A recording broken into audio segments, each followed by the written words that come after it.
Next, D bit of the first question. So minus 49 divided by 49. So ఇక్కడ కూడా మనము ఈ క్వశ్చన్ ని ఈ ఫామ్ లో రాసుకోవచ్చు, right? minus 49 upon 49, right?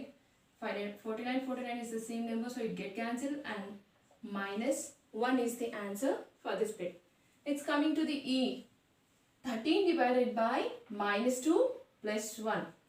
So ఇక్కడ 13 న్యూమరేటర్ లో ఉంటుంది, right? 13 should be divided by this whole term. ఈ whole term తో మనం 13 ని డివైడ్ చేయాలి. సో ఇది న్యూమరేటర్ అవుతుంది, this term will be in denominator. Okay, 13 upon minus 2 plus 1. Okay, so we need to simplify this. 13 divided by minus 2 plus 1. ఇక్కడ రెండు integers కి డిఫరెంట్ సింబల్స్ ఉన్నాయి కాబట్టి ఇక్కడ మనము వీటిని సబ్ట్రాక్ట్ చేయాలి.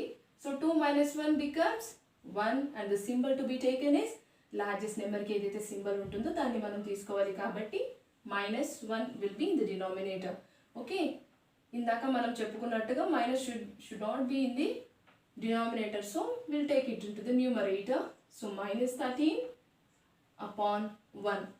So anything upon 1 becomes the same number, right? So minus 13 upon 1 becomes minus 13. So minus 13 is the answer for this E bit.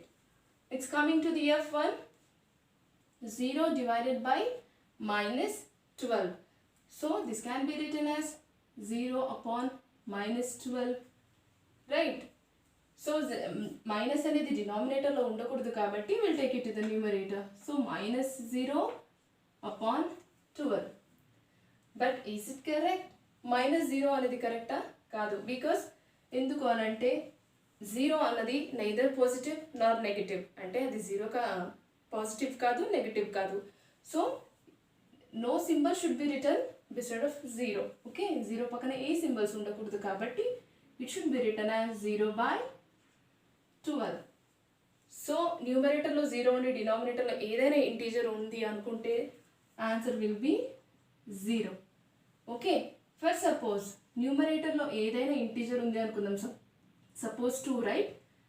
2 upon 0. So దీని ఆన్సర్ ఏమవుతుంది? 0నా? కాదు, బికాస్ న్యూమరేటర్లో ఇంటీజర్ ఉండి డినామినేటర్లో 0 కనుక ఉంటే ఈ సమ్ని మనము డిఫైన్ చేయలేము. It can be stated as not defined. Okay, so ఇది మనం డిఫైన్ చేయలేము, కానీ న్యూమరేటర్లో 0 ఉండి డినామినేటర్లో కనుక ఏదైనా ఇంటీజర్ ఉంటే the answer will become 0. Okay, let's see some more questions in the first question.